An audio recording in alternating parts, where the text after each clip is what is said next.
The podcast you're about to hear involves true stories, which may contain graphic content that is not suitable for children. Listener's discretion is advised. This is Esoteric Oddities.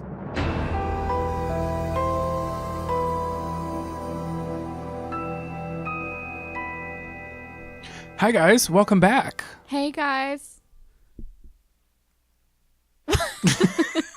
Off to a great start. It's okay. How's your UTI? It's amazing. Cool. 1010 would not recommend. So we were just upstairs and I had a string hanging off of the crotch of my pants. Ooh, say crotch again. Crotch. Ooh. And I said out loud, just do men have crotches? I think so. I thought only women had crotches. No, that's like the crotch, right? Is it like gender neutral? I don't know. Now I'm questioning it. Ooh. Twitter poll: do men have crotches? Yes. Please answer. We're clearly a credible source. We don't know anything. It's truly don't, and that's not me being trendy and being like, oh my god, I'm so dumb. I'm like really like vapid. Let's be honest. I know Whoa, you guys that was a noticed. big holy shit. Word of the day. So I say things without like realizing who's around. I just honestly don't give a fuck. This is the year of like realizing things. No, but truly, because I had a string hanging out of my crotch on my pants. It wasn't a hair. It was like a string. Ding. So I take a scissors and I said, oh, I got a stringy on my crotch. And my boyfriend Jason goes, you should really like think before you say things. Him of all people to say that. Wait, oh my god, it's so funny that we're sitting here talking about crotches because I know, it's hilarious. Like someone that I work with was like, I guess they're doing like this like recommendation of like morning podcasts for like morning commutes. Right. And he was like, I would love for your podcast to like be featured. And I was like, yeah, we're not safe for work unless you want to hear like dick, vagina, dead people, murders, like on your way to work. Sometimes and, like, in the same sentence. Sign the fuck up. Yeah, but perfect. You know? Anyway, back to your crotch. Back to my crotch. It's always back to my crotch. Are you good? No.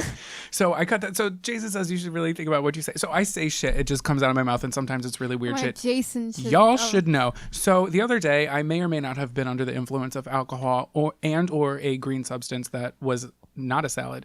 Ooh. And where my cat's litter box is in my bathroom, it's kind of hard to explain. It's on the second floor, but my backyard, like to get to my it's so impossible to explain. It's on like a hill.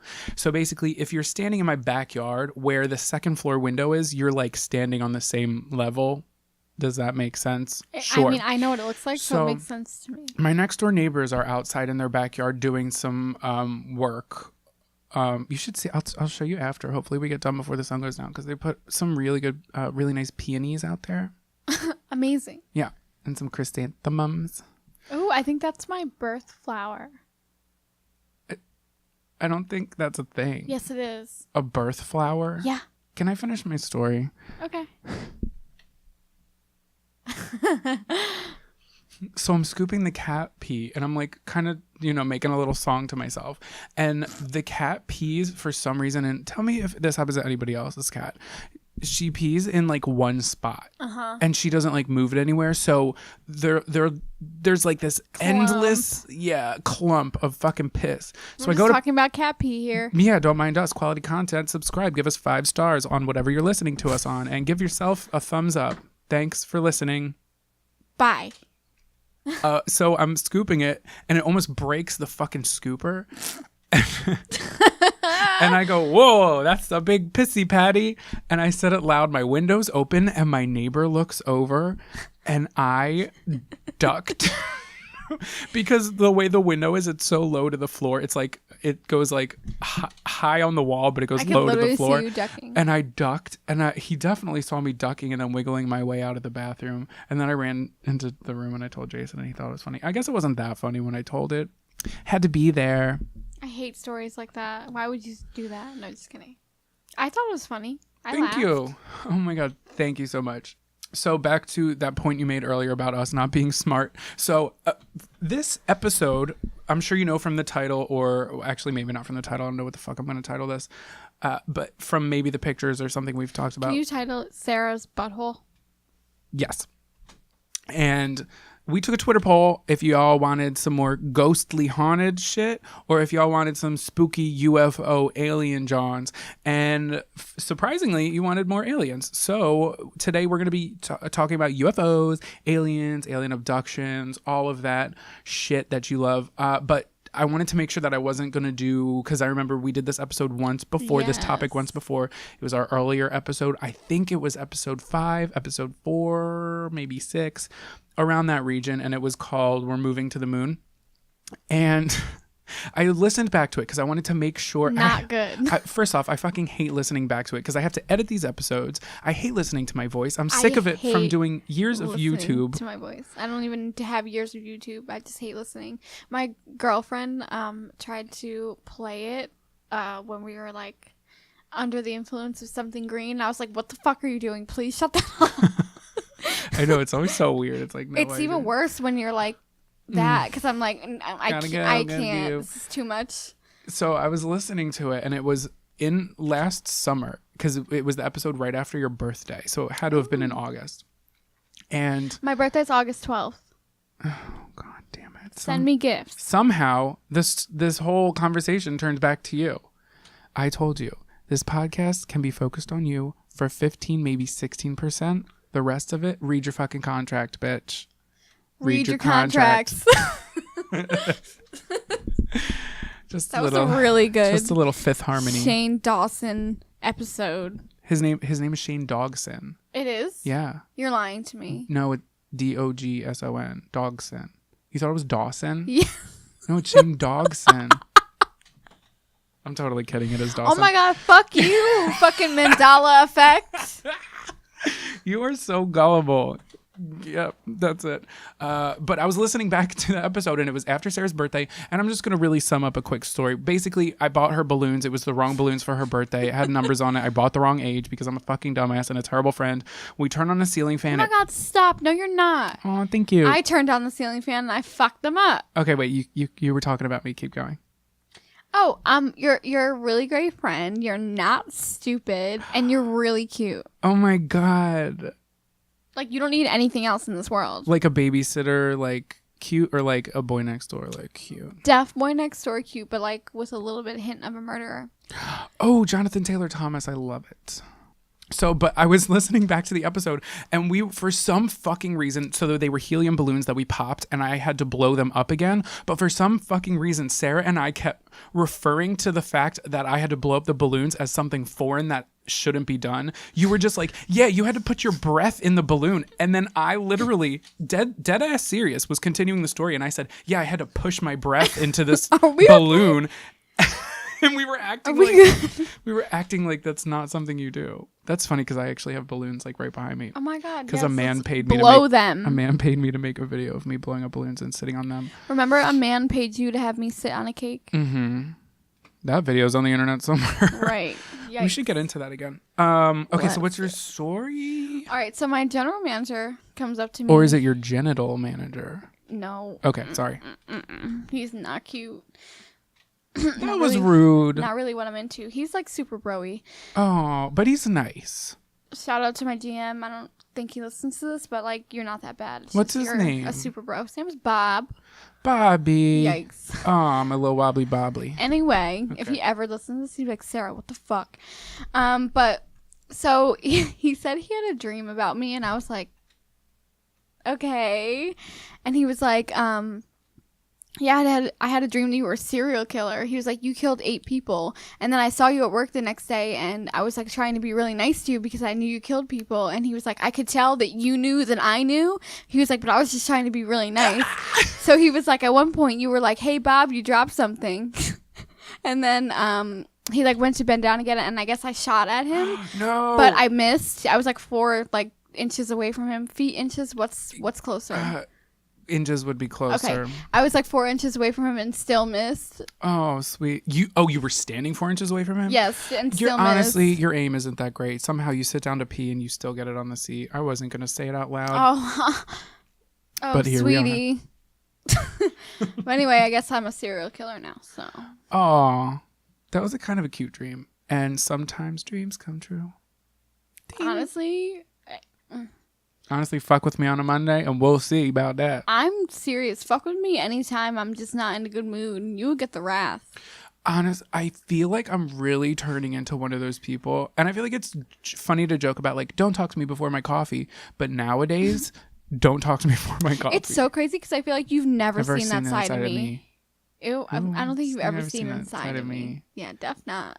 But you've never seen that side of me, you know? Because I've never done it to you. I really hate you. It's because I'm a good friend and you don't have a reason to fucking do it. I'm saying great friendship here. Oh, and okay, so UFOs. We were also talking in that episode about how I had seen something. It honestly was probably a fucking plane, but I called it a UFO, but it was probably a plane. But that week I started getting really weird phone calls, and I was, do you remember? You might not remember. Right. I was getting phone calls, and it would be from places where the people were from. Like when I was with Sarah, I kept getting calls from Scranton numbers. And then when I was with someone else from New York, it was getting New York numbers. It wasn't like in the area. It was like when I was with someone from that area. So as I'm listening to this episode at work, the day I'm listening to it, I get, let me pull it up on my telephone so you know I'm not fibbing. This better be a telephone. I get, when was my mental breakdown? Wednesday. 3, 4, 5, 6, 7, 8, 9, 10, 11, 12, 13, 14, 15, 16, 17, 18, 19, 20, 21 phone calls. Yikes. From different phone numbers. Ew. All on Wednesday. And I texted you and I was just like, Something's weird. So I was picking up the phone and it was like, I've been getting a lot of like those like electricity things, but I haven't got one in a really long time. Right. So I thought that maybe that's what it was. So they started calling from mostly one number. And then they started calling from multiple numbers. And I would answer and I would say hello and nobody would be there. And then it would hang up. And I was like, okay, well, if this is a fucking, maybe there's like an important conversation. Yeah, maybe there's like a glitch in the matrix that their system is fucking up because it's calling me so much. They called me 21 times within, the first call came in at 9:15. When you started listening? Yeah. Because I started listening on my way to work because I just wanted to do all my research at work and make sure that everything was good. Right. And the last call was at 4:16. Yeah, and then I got a couple more today. But the weird thing is they started coming in at the same time. You know how when you're on the phone with somebody and somebody else calls on the phone, it'll say like, so-and-so is calling you. Do you want to end and... It gives you the choice of like merging the calls or if you want to end. Right. And they 2 numbers pop up. Well, I was getting phone calls like that. I was getting 2 different numbers calling me at the exact same fucking time. Ew. Yeah, it was weird. The aliens were trying to reach out. I honestly just think it's a coincidence, and I think it's probably these people trying to sell me electricity shit. But I was trying to answer 21 calls, though? 21. Yeah, and that doesn't count what happened. That was Wednesday. Thursday, I got a couple more. And then I know my phone keeps lighting up and work. And I got a couple more today, and they're just not... If it's somebody, I want to answer the phone and be like, take me off your fucking list, or I'm going to have to sleep with your dad again. Or I just want to, like, if it's automated, I just want to... Take me off the list. Take me off your fucking list. Seriously, I'm always on the list. I don't have issues with not being on the list. That's the problem. Oh my God, what's that line from the Bling Ring? Nancy Joe, this is Alexis Nyers calling. I just want to tell you I'm disappointed in that article you ran. And then the mom was like... $20. Yes. She was like, you said that I wore... 6-inch Louboutin pumps when I wore BB kitten heels. And then the mom's like, they were $20. Oh, if y'all don't know what we're talking about, please look it up. Like, honestly, have yourself a day. The show was called, I want to say, Pretty Wild. Mm-hmm. Is that what it was called? Yeah, and it was around like the case of Alexis Nyers. Yeah, it's called Pretty Wild. There was 1 season of it, and it was while she was getting arrested because she was in the bling ring. Just letting y'all know. Okay, but this is Alexis Nyers calling, and It's Alexis. Whatever. It's Alexa. She's in jail. It's Alexis, and she's out of jail, and she has a child. Mm-hmm. Wow, that blew up quickly. Mm-hmm. And they only got more famous when this is Hermione played her. All right. Okay, really quick before we get into this episode. Hi, this is Esoteric Oddities. That is Sarah. Shit, I'm here. I'm chipped beef, cream chipped beef. What does that say? This is Jonathan. What do they say when you're like, well, I guess I'm fucking cream chipped beef? It's chopped liver. I guess I'm chopped liver also. Where did that root from? I don't know, but where did Happy as a Clam? root from either. I don't think anybody's ever said that. They def say that. I could literally pull up 5,000 statuses for people on the beach right now saying, I'm happy as a clam. Are you mad because you're not on the beach? I really am. Okay, really quick before we start, I just want to say in episode 39, I had mentioned recently that I heard Sarah's story, which was about the Stanford prison experiment, and I said that I heard it from MFM. However, I did not hear it from MFM. I heard it from True Crime Girls. They were talking about the same thing in, I think it was episode 16. I could be wrong. It was called Crimes Against Humanity. And I just want to give credit where credit is due. So True Crime Girls, their podcast is dope. The ladies are wonderful. Check them out. They make me damper than a hamper. And you don't need a library card to check them out. Ooh, love that. Thank you. I thought it, then I said it. So before we jump into this, I just want to say, with all the celebrity deaths happen, please reach out to your friends. It's so important to check on your friends, And even yeah. just literally regularly one day. Hey, how are you doing? Are you okay? And if you are one of the people who need help, there is help. So the number for the National Suicide Prevention Lifeline is 1-800-273-8255, and they're available 24 hours a day. So if you need help, call and or talk to your friends. Check up on your friends. Yes, please. It's so important. And be fucking nice. Yes, please be nice. I feel like a lot of people are getting meaner. It's not that hard to be. It's the weirdest thing. It's not that hard to be nice. It's almost like it takes more energy to be. Okay, it can be hard to be nice to people who are dickheads, but where does it start, sweetie? Does it start with the dickhead? I just cracked my elbow. You. I heard that. Who went first last time? Me. I went first. Did you? Yeah, with the story about Leslie. Oh, okay. You're right. All right. Well, I guess I'm up first. So the special thanks to MUFON, the Mutual UFO Network, for pretty much putting the story together for me, almost verbatim. But this is the story of the abduction of Travis Walton. Have you heard of this? No, I haven't. I really thought we almost did the same one. I was really nervous. Did you text Jason? I did. Okay, then we're good. But wow, I haven't heard this song in a while. And I literally didn't mean to do that, and I'm just registering that somewhere in the Every deep time your depths. phone goes off, I literally shit my pants. The movie Fire in the Sky. I've heard of it, haven't seen it. It's pretty good. It's an alien movie, yeah? Yeah. Okay, The Fourth Kind. I know this is really like, but that was a really scary movie. Yeah. That fucked me up. Yeah, it is pretty spooky. But the movie, I think the first time I saw the movie, I didn't think it was, or I didn't know it was based on something true. And that was part of the drama, is that, you know, now, as of recent, well, I'm sure back then he wanted it to be less Hollywood, to be more specific to his story. Anyway, I feel like movies always change when you find out they're based on a true story. Like, makes them kind of like better because they're real. What? Oh, when you find out that a movie is that you didn't know was based on a true story, right? But you know they fucking Hollywood that shit. Yeah, they definitely. What? Like They based? Hollywooded the hills. What? I'm just saying. The Hill? Oh, with Lauren Conrad? Yes. Oh, I was like, I thought you were talking about like the fact that they put the Hollywood Hills, like they put Hollywood in the hills. I was like, girl, what? I thought you were trying to be really profound and being like, they put Hollywood in nature. They like Hollywoodified the hill. I mean, they did technically. Not that far off. I was giving you more credit. That's why I was like, did you just say something perplexing? But then don't worry, everyone, she didn't. I didn't. Just kidding. I'm just kidding. Frickin' tits. So Travis Walton, so he's born February 10th, 1953. He is an American logger who was supposedly abducted by a UFO on November 5th, 1975, while working with a logging crew in the Apache Sitgreaves National Forest in Arizona. So this case, when it had happened, it received mainstream publicity, and it remains one of the best known instances of alleged alien abduction. So UFO historian Jerome Clark writes, quote, yeah, bitch, I love a good quote. My shit is filled with quotes. Oh, I love a good fucking quote. Give me the source. I don't want to hear what you fucking fluffed it up with. Hit me with that quote. Thank you. Where was I? Oh, the quote. Few abduction reports have generated as much controversy as the Walton case.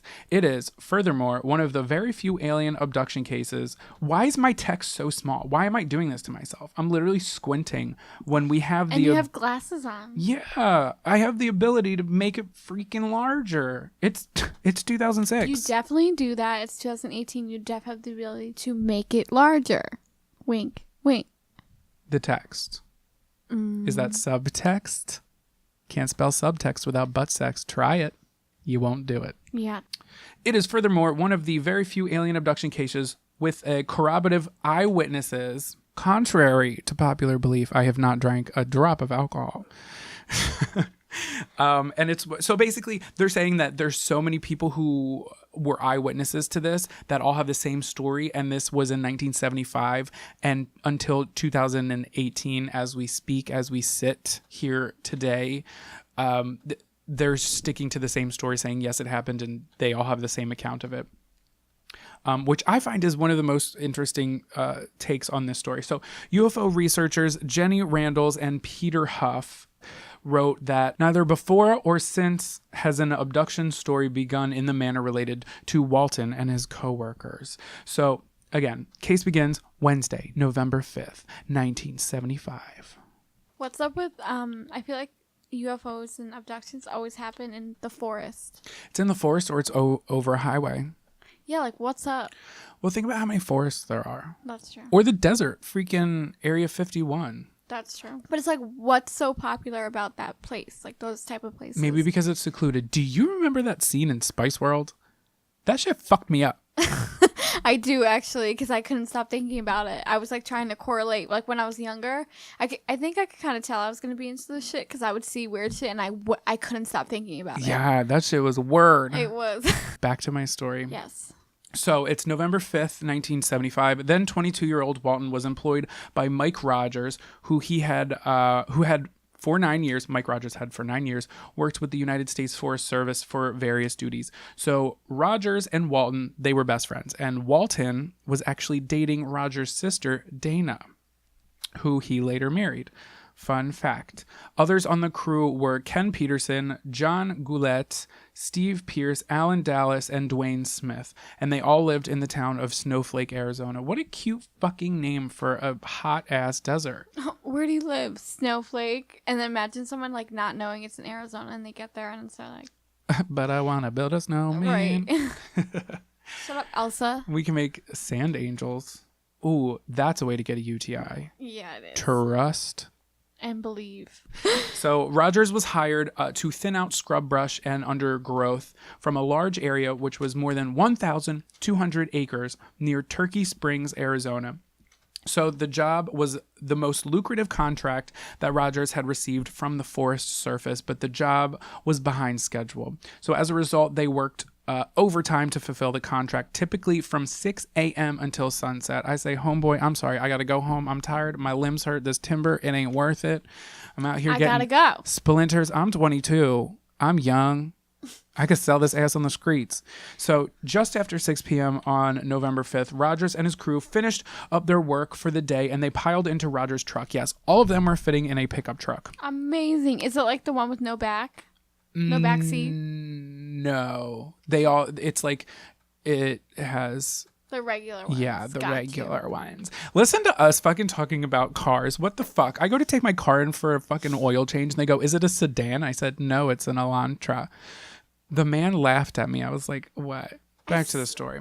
So they are piling into this truck. So the crew had reported that shortly at the beginning of the drive home, they saw a bright light from behind a hill. They drove closer and said they saw a large silvery disc hovering above a clearing and it was shining brightly. So in the movie, I don't know how close the movie was, but the reason they called it Fire in the Sky was because the light they said was red and it just like projected through the trees and it looked like there was a fire in the sky. And it was actually like really pretty. So they said it was around 8 feet high and it was 20 feet in diameter. So he stops the truck and Walton decides he's going to hop out of this bitch and he's going to go get a closer look. Or is he going to let anybody know he's hopping out? Like, well, I mean, everybody knows. He just jumps out. He hits the 1-2. We say this now, but IRL, if that was me, You would definitely do the same 400% sure I would do the same You thing. definitely would be the same way. Everyone would be like, let's get out of here. No, I'd be like, Instagram, I need to... You fucking would. It would be me like just standing as close as possible as I could to it and you taking a picture of me doing said thing. And you'd be like, wait, I gotta do a boomerang. Come on. Wait. No, turn. Yes, sweetie. Wait, can I use your can I use your fucking Lumi case? Literally, though. Oh, fuck. We would take a hot pic. That would be such an awesome picture. Oh my God, Snapchat. Anyway, so the others said that they were shouting to Walton. They were like, hey, boy, you might want to get back in the truck. Everybody was pretty freaked out. And the men in the truck reported that Walton was nearly directly below the object when the disc began making noises similar to a loud turbine. So the disc began to wobble from side to side, and Walton began to cautiously walk away from the object. That's when he was like, oh shit, maybe I gotta walk away from this Johnsky. So Jerome Clark, he was not there. This is just someone writing about it. This is the dude I talked about earlier. Oh, okay. Keep your notes. There's a test at the end.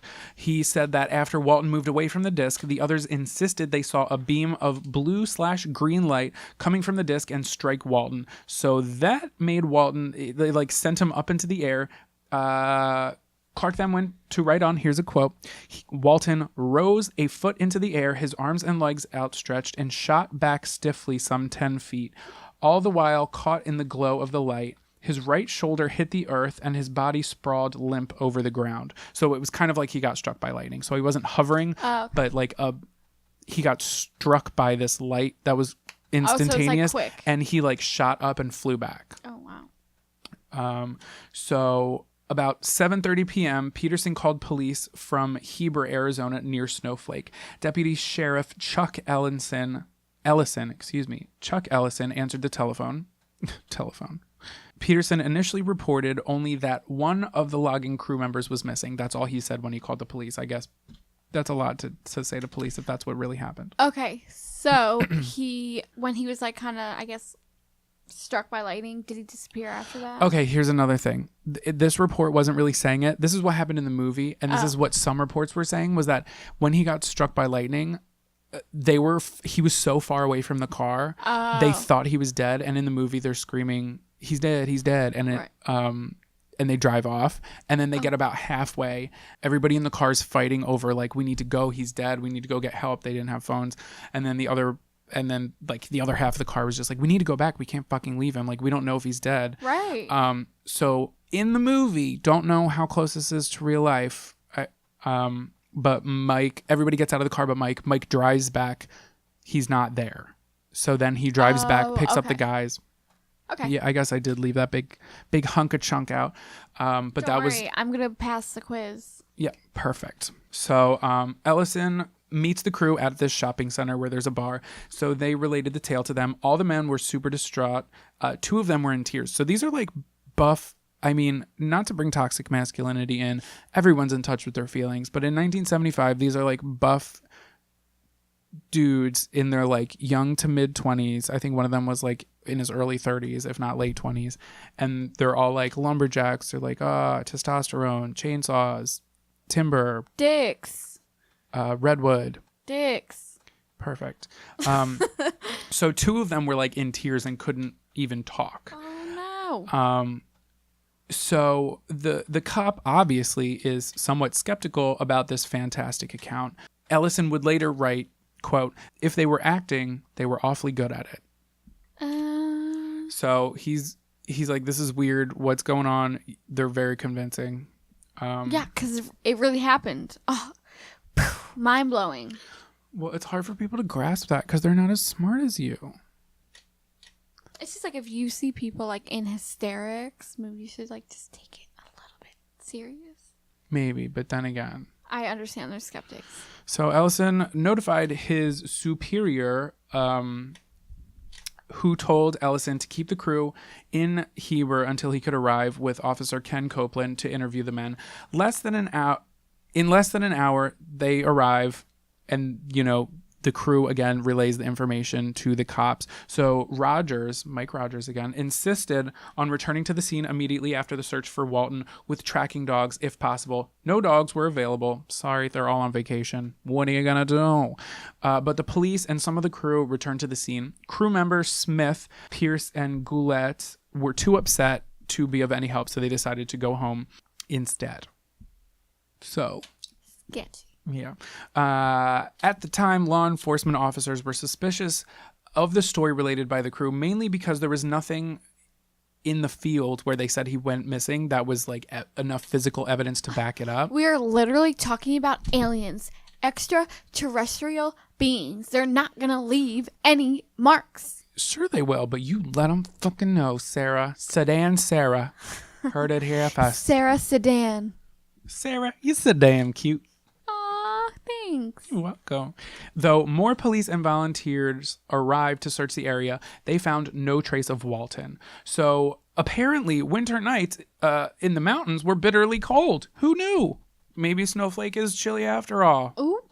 So again, it was really cold in the mountains, and Walton was only wearing jeans, a denim jacket, and a shirt. So police were worried that if he had, fallen victim to hypothermia, if he was lost, he could possibly die of hypothermia. So Rogers and Sheriff Copeland went back to tell the news to Walton's mother. So they search, can't find him, still worried. They're like, we should probably tell his mom. So they tell Walton's mother, Mary Walton Kellett, who lived on a small ranch at Bear Creek, about 10 miles outside of Snowflake. So Rogers told her what had happened, and she asked him to repeat the account. She then asked calmly if any other than the police and the eyewitnesses had heard the story. Copeland thought her reserved response was odd. This factor contributed to the growing suspicion among police that something other than a UFO was responsible for Walton's absence. On the other hand, Clark noted that Kellett, the mom, was known for being generally guarded, and she had furthermore raised 6 children largely by herself under trying circumstances, which had long taught her, here's a quote, had long since taught her not to fly to pieces in the face of crisis and tragedies. Yet in the days ahead of these events, they overwhelmed her, and she would show emotions before her friends, acquaintances, and strangers alike, a fact that would go unmentioned in debunking treatments of the Walton episode. So that's something from Clark. That first sentence, he fucked it up. Thanks, Clark. But apparently that was something worth noting. So about 3 a.m., Kellett, the mom, telephoned Dwayne Walton, her second oldest child. So Dwayne left his home in Glendale, Arizona, and he drove to Snowflake. By the morning, November 6th, officials and volunteers had scoured the area around the scene where Walton had been missing. No trace of him was discovered, and police suspicions were growing that the UFO tale was conducted to cover up an accident or a homicide. Ooh. So now they're thinking that all these guys are out here, they got chainsaws and shit. And in the movie, he was beefing with one of them. Oh, so it does make sense. Yeah. And they were thinking, okay, well, maybe this is their alibi, is they're just saying, like, we were with him and he got abducted by an alien. So Saturday morning, Rogers and Dwayne Walton arrived at Sheriff Gillespie's office, quote, explosively angry, end quote, because they had returned to the scene and found no police there. By that afternoon, police were searching for Walton with helicopters, horse-mounted officers, and jeeps. Okay, I would be fucking pissed too. I would be fucking pissed. Regardless if a UFO is there or not, like, he's missing. This is the area last seen. Y'all seen the first 48. It doesn't matter how he's missing. The point is he is missing. Yeah.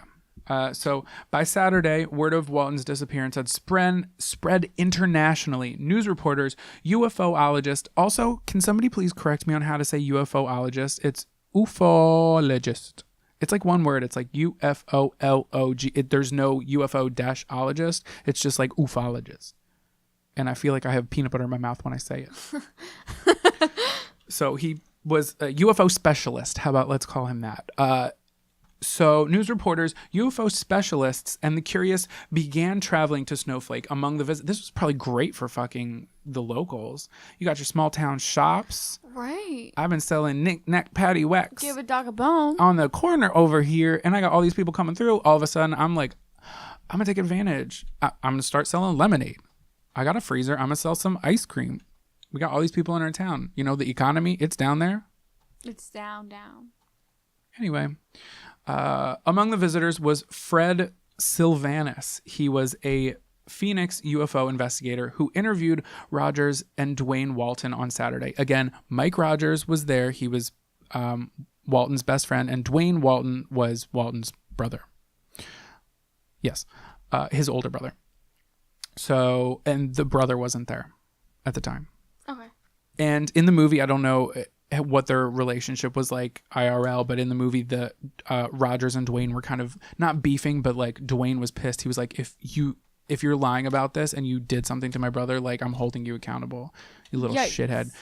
So Saturday, November 8th, he was talking to the UFO investigator while repeatedly expressing worry for Walton's well-being and criticizing what they saw as a half-hearted search by police. Both men would make statements that would return to haunt them when seized upon by critics. Was he there? Was Dwayne there?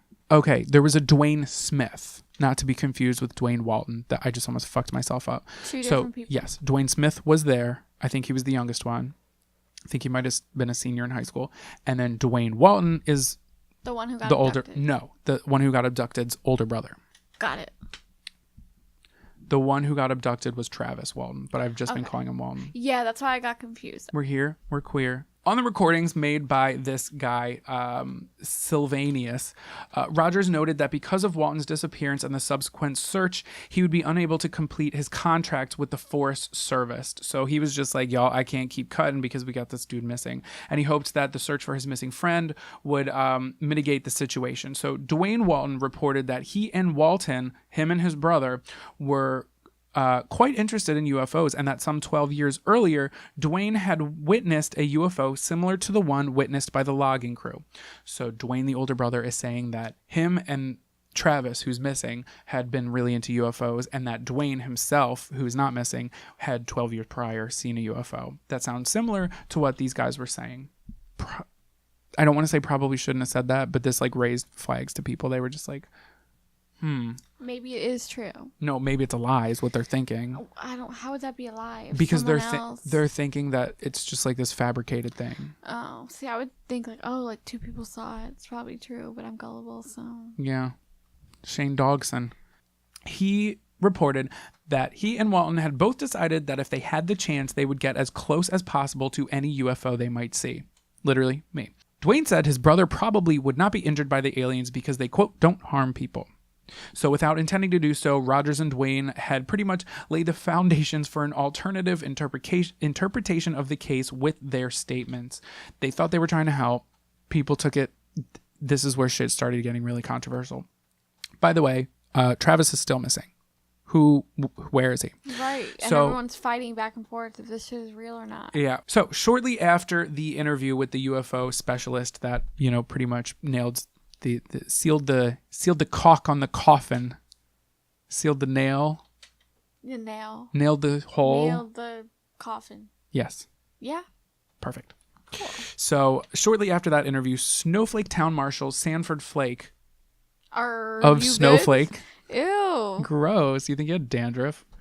Disgusting. He's probably flaky. So he announced that the entire affair was a prank engineered by Dwayne and Travis, the brothers. So they had fooled the entire logging crew by, making this elaborate thing. So they're saying that the loggers who were really upset, they did see something, but what they saw, they didn't know was fake. So he's saying that it was a prank by the brothers, the Walton brothers, Yikes. Dwayne and Travis, who, by the way, is still missing. So if there's a prank, Where's is Travis? He Okay. gonna pop out of a motherfucking hat like a motherfucking rabbit, He's bitch. gonna pop Where out he of at? a tree like the Lorax? Hello. No. Who's the Lorax? Oh my god, the best animated movie you'll ever see. It's literally... False. Toy Story. Okay. Shrek. Okay. Don't get me started. So, Flake's wife disagreed. So the man who just said that, Sanford Flake, the town marshal, his wife disagreed with him, suggesting her husband's story was just as far-fetched as Dwayne's. So now everybody's fighting, and Travis is out there in a fucking, probably on Pluto, chilling, where He's they ain't probably got out there no getting probed. Right. shit. In Wish I every got hole. probed. What? Okay. So in the meantime, police officers were making repeated visits to Kellett's home, which is the mom. Dwayne once returns there to find her in tears where she was being questioned in her living room. Dwayne told the police they had to leave unless they had something new to relate or to ask.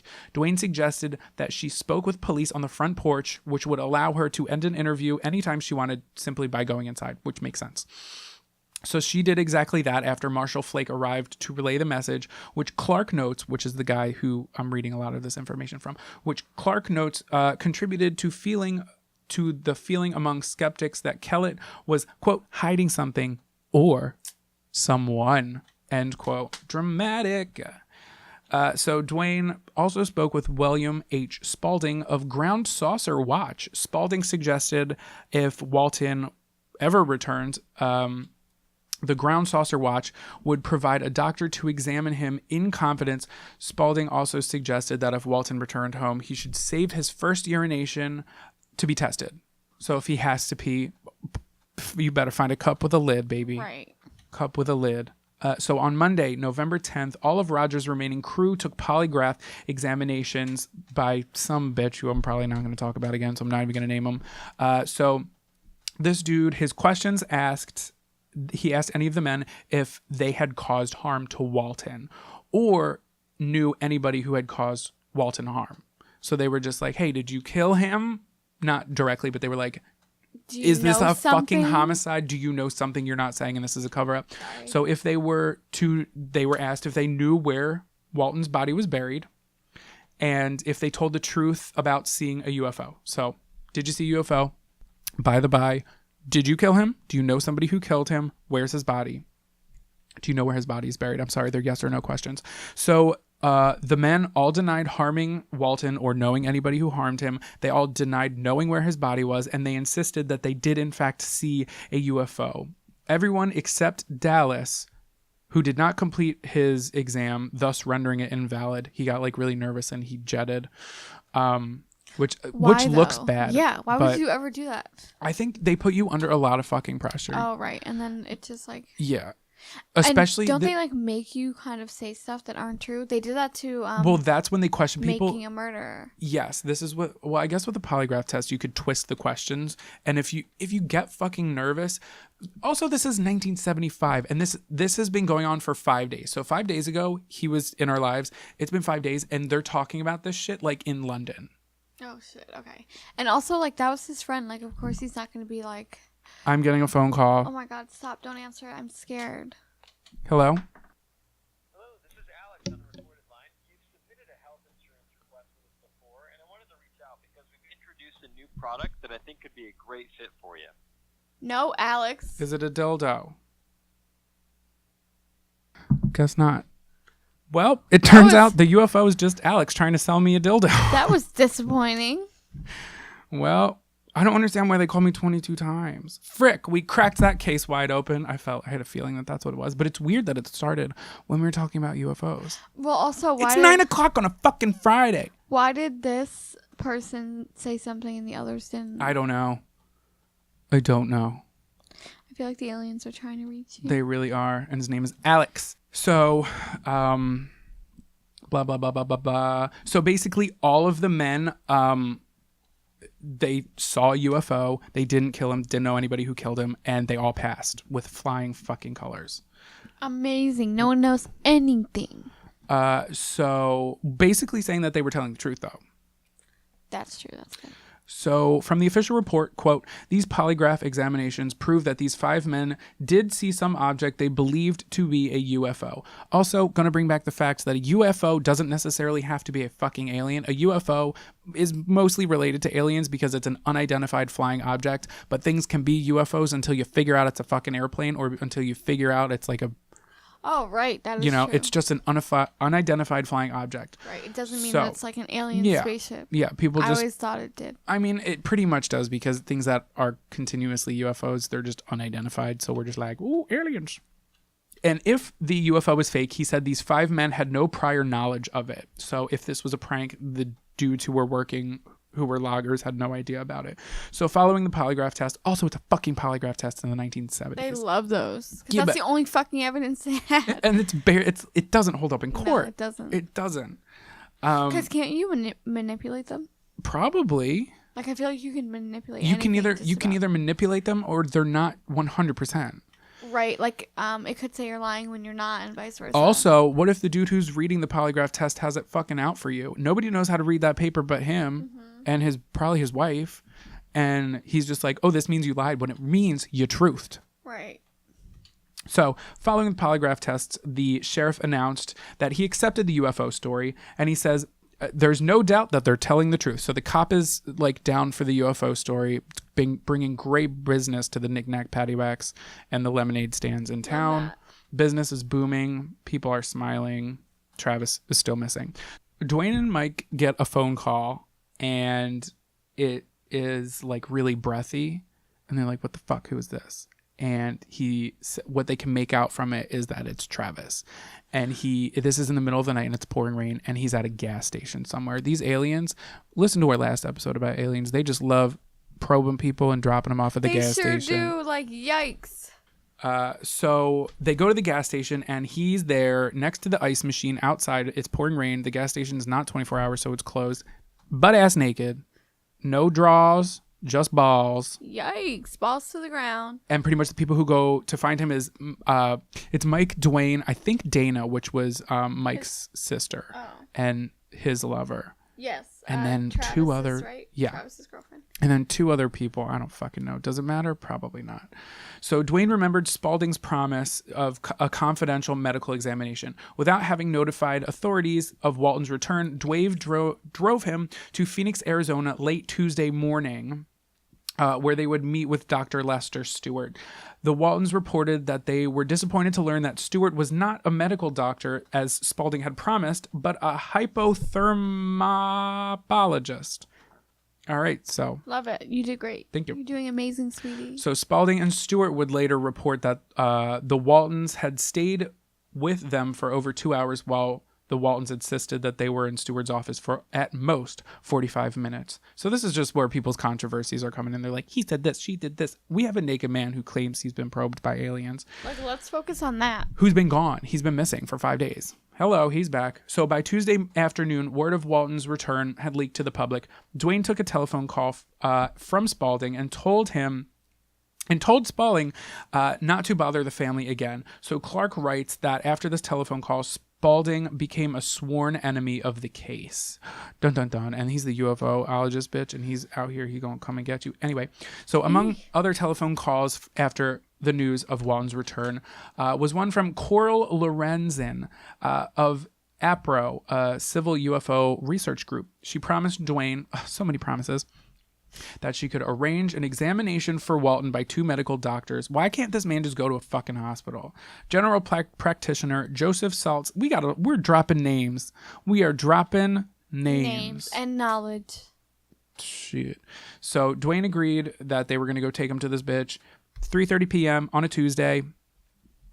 Bam. Wham, bam. Thank you, ma'am. I think it was the early hours of Tuesday morning when they had found him naked at the gas station. See, when he does it, he's abducted by aliens. When I do it, I get arrested for public intoxication. So Clark writes that between Lorenzen's call and the physician's examinations, another party would enter and hugely complicate the story. So Lorenzen was telephoned by an employee of the National Enquirer. The Enquirer employee promised to finance APRO's investigation in exchange for APRO's cooperation and access to the Waltons. So now this is bigger than the Waltons. Yes. They got these head honchos who are above them, like the UFO bitches. They're like, who what are did making you see? deals. We want to know. Making deals with the National Enquirer behind their backs. Yeah, trying to trade off information. Since they're like in the care of a physician. So since the Enquirer's financial resources were far greater than APRO's, Lorenzen agreed. So the medical examination revealed that the Waltons were essentially in good health, but they did note, that Walton, not the Waltons, not the whole family, but him specifically, he was in good health, but they did note 2 unusual features. A small red spot at the crease of Walton's right elbow that was consistent with a hypodermic injection, but the doctors noted that the spot was not near a vein. So doctors did not put this in him. This is how he returned, but they're just like, that's not near a vein. But, aliens, they don't know everything. Right. Or do they? So there was also an analysis of Walton's urine revealed a lack of ketones or ketones. Don't fucking know. I'm not a doctor. I'm barely a human. I'm just a boy. Same. So this was unusual given that Walton had indeed been gone for 5 days with little or no food, as he would later say in his story, and he did severely lose weight.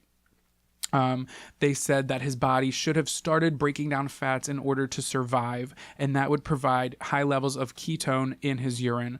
So whether he was abducted by aliens or not, he lost a shit ton of weight. He looks like he lost a shit ton of weight, and he should have these high levels of broken down fats in his piss, but he didn't. So now they're thinking, okay, that's weird. So maybe they're not lying. So the aliens would technically like freeze something? Yeah? I don't fucking know what they were goddamn doing up there, but they were pretty much, this is just unusual. Okay. So Walton would later speculate that he had gotten a mark on his elbow in the course of his logging work. So he's saying, that's not from the aliens. I got this from logging. And critics would speculate that this mark showed where Walton or someone else had injected drugs into his system. So Clark dismisses the guy who's writing this. Clark dismisses the possibility of drugging, the fact that the medical doctors found no sign of it. He also notes that perhaps more difficult to explain is the absence of bruises, which one might expect in the wake of Walton's alleged beam-driven collision to the ground. So when he got zapped by motherfucking lightning, he didn't get a bruise from that. Wow. So now here's what this is what Walton says happens to him. So he reported that after approaching the UFO near the worksite, the last thing he remembered was being struck by the beam of light. When he woke, Walton said he was on a reclined bed. A bright light shone above him, and the air was heavy and wet. Disgusting. He was in pain and had some trouble breathing. But at first sight, he thought he was in a normal hospital, as most people probably would. As figures entered, Walton realized he was surrounded by 3 of these figures who were wearing some sort of orange jumpsuit. And the figures, he says, were not human. Walton describes the being as typical so-called grays. Familiar? They're the bad ones. You keep saying that, but I think that's just like what they're called. Just the look of them. Are they bad? All I know is the grays are the bad ones. You keep saying that, and I don't know if that's right. That's what everyone says. So he says they're pretty much like the so-called grays, so the stereotypical shit that you've seen, which feature some abduction. And here are some accounts that he brings to the fucking table. Can I stop stuttering? Jesus Christ. So he says that they're shorter than 5 feet. They are bald. They have no hair. They save on shampoo. Their heads were domed and very large, and they looked like fetuses, little baby fetuses. Baby babies. They had large eyes, enormous eyes, almost brown, without much white in them. And he says the creepiest thing about seeing those eyes were that they stared through me. That's what he said. That was a quote. Their ears, noses, and mouths seemed really small, maybe just because their eyes were so large. So Travis Walton related that he feared for his safety, and he got to his feet. He shouted to the creatures to stay away. He grabbed a glass-like cylinder from a nearby shelf, and he tried to break it. You know, he was going to shank these bitches up in outer space. He tried to crack it, but he said it was unbreakable. It was like a glass like that you're drinking out of, but he was smashing it. It was unbreakable. Yeah. Weak ass bitch. So he waved it in front of the creatures instead as a weapon. The trio of creatures left the room. They were like, yo, this bitch is crazy. And the one alien's just like, dude, that was my Diet Coke. I was gonna fucking drink that. This dude is crazy.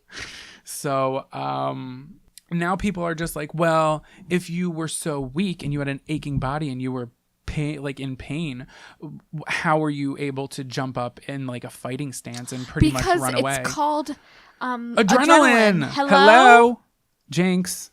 You owe me that Coke that fucking man spilled. It's the alien's Coke. Alien Diet Coke coming to a vending machine near you. Yeah, adrenaline. Like I'm so sorry. It's getting late. People fucking lift cars that are on children. And like what? Why wouldn't that be a thing? He didn't do anything extreme. He got up out of his chair and spilled a Coke. Like what? I love how we're sticking to that story. Like, leave him alone. Yeah, like it's like really real and like true. No, it's probably alien Diet Coke. They don't have regular Coke, but you know that Coca-Cola got their shit on the moon right now. They're selling it to whatever's living up there and on Mars. Also, the Earth is flat. Also, we've never even been on the moon, so there's that. The Mars rover can only roll so far until it runs into the wall of the Hollywood studio that it's in. Okay, I'm done. Hello? Tinfoil hats. So Walton then, he says that Travis Walton left the exam room via a hallway, which led to a spherical room with a high-backed chair placed in the center of the room. He was afraid that there might be someone in the chair, so he walked towards it. Are you suspenseful? Is your butthole clenching? Well, don't, because the chair was empty. So he sits in it, and he said that lights appeared in the room. So it's kind of like he's in like a planetarium. Is that right? Yeah. With the stars. And he said they started rotating, and there was a fucking lever, because of course there is only a chair and a lever in this fucking room. And he says pull the lever, Kronk. He says he pulled it, and it started, like, all the stars started moving. So he was like, yikes, let me not do that in case I'm blasting through goddamn outer space. Wow, he's just up in here, like, pulling levers, right, dumping like Diet Cokes. The frick? What do you think this is, Travis Walton? They're like, oh, we shouldn't have picked this one. So, again, yeah, the stars started going on. He's like, maybe I shouldn't fucking do that. So he unpulled the lever, released it. That's a better word. He released the fucking lever. He left the chair, and the stars disappeared. Fun fact, that's what he found. He thought he saw a rectangular outline which looked like perhaps a door. So he went to look for it because it apparently disappeared when the stars went away. He couldn't see much. So just then, Travis heard a sound behind him. He turned expecting some short, large-eyed creature, but it was pleasantly surprising. It was a tall human figure wearing blue coveralls with a glassy helmet. First off, that shit's out of style. So I would have been like, ooh, bitch, I'd rather be stuck here than go home with you. Right. They're going to have paparazzi there, and you're going to be the person that I'm seen walking out of this thing with. No, thank you. You couldn't award anything better than your fucking blue coveralls. Fuck out of here. So at the time, Travis did not realize how odd the man's eyes were, larger than normal and bright golden color. Because, you know, he's just got a lot of shit going on. He probably thought it was a fucking dream. So, unless it was a dream. So Walton says he asked the man numerous questions, but the man only grinned and motioned for Walton to follow him. Walton also said that because of the man's helmet, he may not have been able to hear him. So he followed the dude down the hallway, which led to a door on a steep ramp. There's a large room. Travis described it as similar to an aircraft hangar, not like a hangar, but like a hangar. It's I get what you mean. You know what they are? It's like the big outdoor/indoor. Fucking look it up. Hangar. Thanks for the education. You're welcome, baby. That'll be $5 at the door. You have your hand up? I'm giving you $5. Oh, okay. Wow. Thank you. It's going straight for my booze funds. Booze and boobs. I'm so mad I can't drink. Travis says he realized that he had just left a disc-shaped craft, and it was similar to the one that he saw in the forest. So he's like, oh, bitch, was I in this? But he also says that the craft was twice as large as the one that he had saw. So he's thinking he was inside one, but it was bigger than the one that he had saw. So maybe it grew, maybe it shrunk. Abort. Just abort it all. Abort mission. He's literally trying to, but he can't. Right, so, that is true. And he's literally losing his shit. But losing weight while doing it. So Walton you've been literally drinking this empty cup for like 25 minutes, and it's kind of stressing me out. Are you thirsty? I am. Okay. She a thirsty bitch. So in this room, he reported seeing another disc-shaped craft. The man led him to another room containing 3 more humans, a woman, and 2 men. So they're people snatching them all out here. They're playing Pokemon Go with humans. Yeah, they are. So these people did not wear helmets, but they were wearing the same wardrobe as him. And he said they did have bigger eyes and golden eyes, but you know what? Who knows? Who freaking knows? So then Travis began asking them all questions, and they responded with the same dull grin. That's some scary shit. No thank you. No thank you. So they lead him by his arm to a small table. Once he is seated on the table, he realizes that the woman was holding a device that looked like an oxygen mask, which she placed on his face. But before he could fight back, he passed out. When he woke up again, he was outside of the gas station in Heber, Arizona. So that is everything he recalls. Got released to the public. He got a movie deal out of it. He was actually in the movie. I think Dana was as well. They're in the background of it. But then he got pissed because he didn't read the script before they did the movie, and he's kind of upset that the story that they did really didn't have there was no accuracy between his story and the fucking movie. Oh, of course it wasn't. No one's gonna believe his story. Yeah, the accounts on Earth were, but when they like, film things up there, it's all Hollywood. That's you know really how they annoying. do.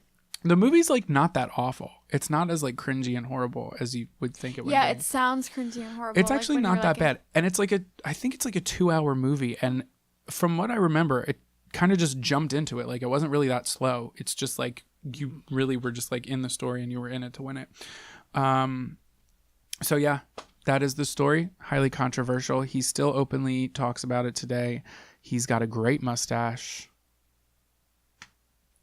And Fire in the Sky, you guys should watch it, even though it's not hella close. That good. Yeah. It just sucks because I feel like if like where does someone come up with this stuff? Like I don't know. To be honest, I'm gonna be honest with you right now. I still have like 6 more. excuse me. 6 more pages I did research on, but just like summing it up, there was like a lot of basically like he said, she said, and then it was like the cops and now I feel like he's the like marshal the against the wife and the UFO investigator versus why he didn't go to the UFO investigator was sketchy from the jump. Yeah, but then they were pissed because they were like, well, why didn't you bring him to a hospital? Why didn't you call the cops? Why'd you bring him to the sketchy dude who brought him to this? Because I didn't know he was sketchy. But they were thinking, well, is he really sketchy or is this man in on the inside scoop? It was just like this whole controversial mumbo jumbo. But but yeah, that's my story and I'm sticking to it. That's amazing. Thanks for listening. This is my story on the Randlesham Forest incident. I think you did a YouTube. I sure did. I knew it sounded familiar. I was like, this sounds really familiar. I think it was like last year or 2 years ago. So I forgot. 2016 is when I did this video. Oh shit. That was like a long time ago. So this is also known as Britain's Roswell. Cute name. V cute. It took place over a series of nights in December 1980. A few comments regarding the incidents are, this was not some vague lights in the sky sighting. The UFO actually landed. This was a quote by Nick Pope, which is a Ministry of Defense. He was an employee from 1985 to 2006. The next one is, when I arrived at the scene, it was going in and out through the trees, and at one point it was hovering. This was Adrian Bastinza. He was a security police commander who investigated the incident at the time. As years have passed, the facts have become hard to deny as statements change and new witnesses come forward. What we do know is in the early hours of December 26, 1980, U.S. military personnel, which is the Air Force, spotted strange lights above the forest. One of these men was John Burroughs, and he was with his supervisor and another man. They investigated the blue, red, and orange white lights. In his witness statement, published in 1981, he explains, as we went down to the East Gate Road and the road that leads into the forest, the lights were moving back and forth, and they appeared to stop in a bunch of branches. The woods lit up, and you could hear the farm animals making a lot of noises, and there was a lot of movement in the woods. All 3 of us hit the ground, and whatever it was started moving back and forth in the open field. We got up to a fence and separated the trees from the open field. You could see the lights down by the farmhouse. We climbed over the fence and started walking towards the red and blue lights as they disappeared. Also, that farm where the farm animals were, there was like a farm across the street. So there's like a heavily wooded thicket. It's like a big forest, but there's like not farm animals in the forest. Just clarifying that it's like across the street. There's a farm. So they started hearing those animals freak the fuck out. And they were like, yo, what's happening? It's like everyone's freaking out. Mm-hmm. Jim Peniston, who was with Burroughs in the forest on December 26, claims to have saw a craft covered in hieroglyphic-like... Hieroglyphic. Am I okay? I said it right the first time. Hieroglyphic. Hieroglyphics. Hieroglyphic. I can't say it like that. We get the idea. hieroglyphic-like characters. He states, I estimated it to be about 3 meters tall and about 3 meters wide at the base. Jim later explained, no landing gear was apparent, but it seemed like it was on fixed legs. I moved a little closer. I had already taken all 36 pictures on my roll of film. I walked around the craft, and finally I walked up to the craft. I noticed the fabric of the shell was more like a smooth, opaque black glass. Mm-hmm. Spooky, but also Yeezy Season 4. Am I right? Yeah. I'll give you that one. Perfect. Burroughs does not recall this. Indentations to the forest ground as well as damage to the trees in the area where the lights have been spotted were found the following morning. However, radiation levels recorded at the site of the indentations were also unusually high. Creepy. Right. In the book Encounter in Randlesham Forest, which was published in 2016, Jim writes, I left the forest a different man. I was in awe of the technology and yes, knowing that it was not an aircraft, which could have been manufactured in 1980 or even now. Both Jim and Burroughs have since suffered from post-traumatic stress disorder. I bet. 2 nights later, a different set of military personnel experienced a similar series of events. On this occasion, when the lights were spotted, Lieutenant Charles Holt was prepared. He said, halt your horses. Right. That was funny. He intended to disprove the wild rumors swirling around the bases, arming himself with a recording device that he set out to investigate. The audio tape is now considered one of the most valuable pieces of evidence for this case. Looking directly overhead, one can see an opening in the trees plus some freshly broken pine branches on the ground underneath. Looks like someone came off about 15 to 20 feet up. Some small branches about an inch or less in diameter. Zulu 148, we're hearing very strange sounds out of the farmer's barnyard animals. It's very, very active, making an awful lot of noise. It wasn't a pigmentation. You just saw a light where? Wait, no, slow down. Where? Right in this position here, straight ahead, in between the tree. There it is again. Watch, straight ahead off my flash right there, sir. There it is. Hey, I see it too. What is it? We don't know, sir. So, can I get some? Yeah, it's a strange, small red light. Looks to be out maybe a quarter to half mile, maybe further out. I'm going to switch off. The light is gone now. It was approximately 120 degrees from the site. Is it back again? Yes, sir. Oh, that's the flashlight's in. Let's move out to the edge of the clearing so we can get a better look at it. See if you can get the star scope on it. There is no doubt about it. There's some type of strange flashing red light ahead. It's yellow. I saw a yellow tinge in it too. Weird. It appears to be maybe moving a little bit this way. It's brighter than it has been. Yellow. It's coming this way. It is definitely coming this way. Pieces of it are shooting off. There is no doubt about it. This is weird. It's moving out fast. This one on the right's heading away too. Yeah, we're both heading north.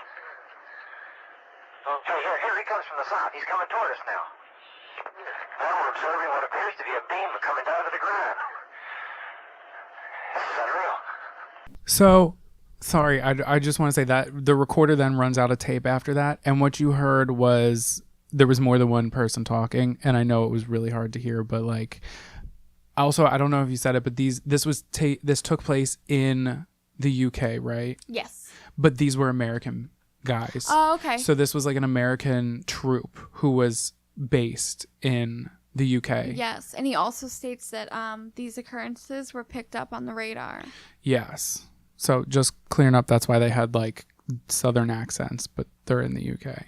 And I know that was kind of hard to hear, but they were just saying like the animals were going crazy and Just they saw like the other guy. Yeah, and they saw a bunch of lights and one of them was getting closer to them. So the following night, December 28th, one final group of men claimed to have encountered something out of the ordinary in the forest. Larry Warren, an 18-year-old soldier who was not even at the base on the night of the first incident, was out on parole with Adrian, which is the guy that quoted in the 2 quotes I did in the first part. Right. And a number of other military personnel. So sometime after 11 p.m., the men departed from their trucks and headed towards the field where the lights had been seen on the previous 2 nights. A red light was then seen coming from the direction of the forest. It moved in a downward arc so fast it stopped and hovered about 20 feet off the ground, claims Warren. It was the size of a basketball, an American basketball. It was self-illuminated, not quite red, but that's the closest I can describe it as. I'm so glad they specified an American basketball. This red light suddenly exploded and a craft appeared on the forest ground. According to Warren, it had no windows, no markings, no flag, or country of origin, nothing. You could hardly look at it head on. If you looked at it through the side of your peripheral vision, you'd get a shape of it. And there it was. At this point, Warren and Adrian were asked to retreat back to the base. From a distance, they then claimed to have witnessed Gordon Williams approach the craft and encounter some alien being with what looked like eyes, facial features, bright clothing, and some other device. So the orange suits. Did you fart? I did. Amazing. At around 4:30 a.m., Warren came back to his base, but Adrian said to have seen the craft depart. He says, this is Adrian saying it, when it took off, it was like hovering. It went up took off at about 45-degree angle, and if you would have blinked, you would have missed it. And we got a cold draft of air that lasted about a good 10 seconds. You know, like when you get a good blow of dust or wind. I laugh at that every time. I can't take it seriously. Why? Did you not think it happened? No, I definitely think it happens. It's just the way he's explaining it. Oh, okay. It's like a big dust, I don't know. He's just trying to make it relatable because nobody can fucking relate to this. That's true, you're right. I'm being insensitive. So they basically say that no evidence was found of any threat to the defense of the United Kingdom and no further investigations were carried out. So they basically said because no one was in danger of anything except those animals who were literally freaking out. Right. They were going to be slaughtered and served anyway. True. They weren't going to investigate the case, which is kind of really sketchy. So as you know, this was made into a movie. Oh, no. Oh, well, it was made into the movie. The director, it's called the Rendlesham UFO Incident. It's a fictional take of the story, filmed in the forest, and the director was Daniel Simpson. He's convinced that either there's been a military cover-up or that something extraterrestrial occurred in December 1980. He believes he has uncovered further evidence to prove it.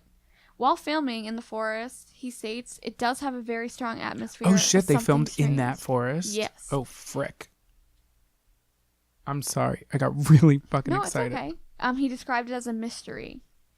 He explains, listen, I love nature. I'm here for it. But don't be going in there at night by your damn self. No. Simpson believes the twin bases, which is Woodbridge and Bentwaters, that's the bases that the military people were on, right, which is right by the field. Right. They're connected by tunnels underneath, which isn't that far out to suggest because a lot of these bases do have an underground facility, especially if it's a nuclear one.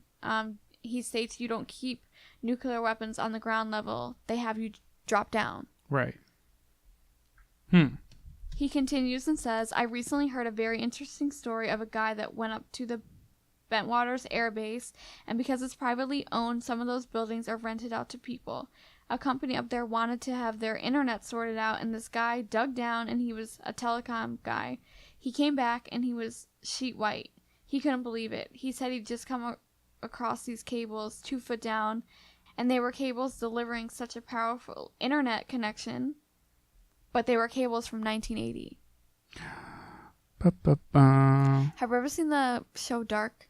Yeah, you told me to watch it. I feel like it's like that. It also took me an entire episode. I was under the influence to figure out that it was dubbed. Yes, that happened to me too. I texted Kiko am I good? Yeah, I literally thought I was bugging out. I was like, am I having a stroke? Yes. He says the cables were from 1980 and yet they were so advanced. I'm told all the time that if we get technology... This is so fascinating because when I did the story, this shit probably happened after I did the story since I did it in 2016. So I haven't heard this shit. True. He says, I'm told all the time that we get technology that is much behind what the military actually know. Yeah, no shit. I want that thing they had on Phil of the Future where you spray the food I know y'all I have want it. that thing where she goes over her hair and it straightens it. Like A straightener. No, it's just like a laser. Who did that? Pippa? Pim. Pim. So there's a little bit more to the story. I'm going to give it to Jonathan because he covered it already. Hey, it's me. So, I'm kind of going to rewind a little bit and pick up where the tape recording left off. Basically, later all of the witnesses became unwilling participants in a government cover-up. So highly ranked government officials were taking them in for questioning, allegedly. So they questioned the witnesses. Now what they did was they showed them sketches of UFOs and other crafts that other individuals who were quote-unquote witnesses that were outside of this incident, they were showing them pictures of that, and they were just like, so is this what you saw? Is this what you saw? Is this what you saw? They were kind basically like twisting to make them say things that weren't true. Exactly.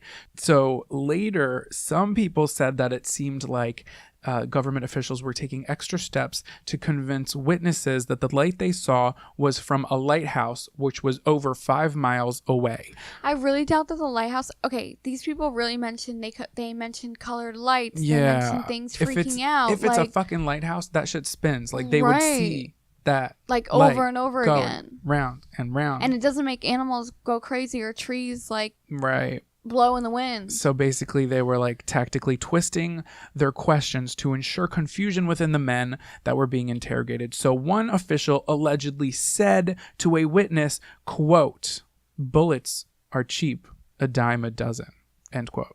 Ooh. Sounds like a threat if I ever heard one. Mm-hmm. So days later, witness Larry Warren, he stepped forward about his details on the night. So Warren claims he was taken against his will by men in dark suits, and his memory after that comes in short clips. He was forced to speak to doctors, and then he remembers being in an underground dining hall eating alone. So this dude, a couple of the guys who were witnesses had some, not beef, but they like wished he didn't mention that, because then people were really thinking that they were not a credible source. Even though this could have happened to him and the witnesses believed him, they were just like, dude, I wish you didn't fucking say that, because that just sounds like we're nutcases and you just blew it out of the water. Right. So and then Warren further admits he doesn't know if his memories are real or if the government planted them. But bitch, what about those photographs? Sarah had mentioned that Holt had taken photographs, but Jim had also taken photographs. 2 separate cameras, rolls of film. Every fucking picture was blank except for 2. Every fucking picture was blank except for literally 2 photographs. Like, I feel like, how do you explain that? So, there was later, this guy types up a report for his superiors on the details of evidence of the events that occurred. It was not supposed to go out to the public, but it was leaked to the public later in the 80s, and it can still be read today. I'll put the link to that in our show notes because I have the whole PDF file already saved on my fucking desk drive. Unless the government's listening, I have no idea what I'm talking about, and I don't have anything saved, and there is not a link to anything here. But if you could subscribe, and if you're hiring, email us at odditiespodcast@gmail.com. And pay for a fucking Patreon. It's the least you can do. Eat my ass while you're at it. But that is pretty much all I had to add to your story. Thank you. I believe it. I think it's sketchy. I think there's weird shit behind it. I just like, it's like when a lot of people are saying it, I doubt it's false. You know, it's like one of those things. Like, why would these people make up these details that are kind of all the same? It's always the government covering shit up. What you got to hide? And if you realize, it's always on some like military base. Suspensions. I'm saying it's also, like they purposely put it there because they know that shit's going on. I'm about to blow your mind. Area 51. We're familiar with it, right?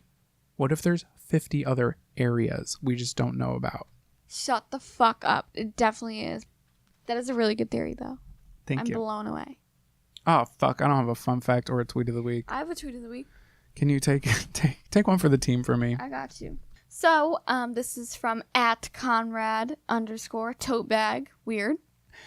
Is this Lauren Conrad? No. Okay. It's Comrade. Oh, Comrade.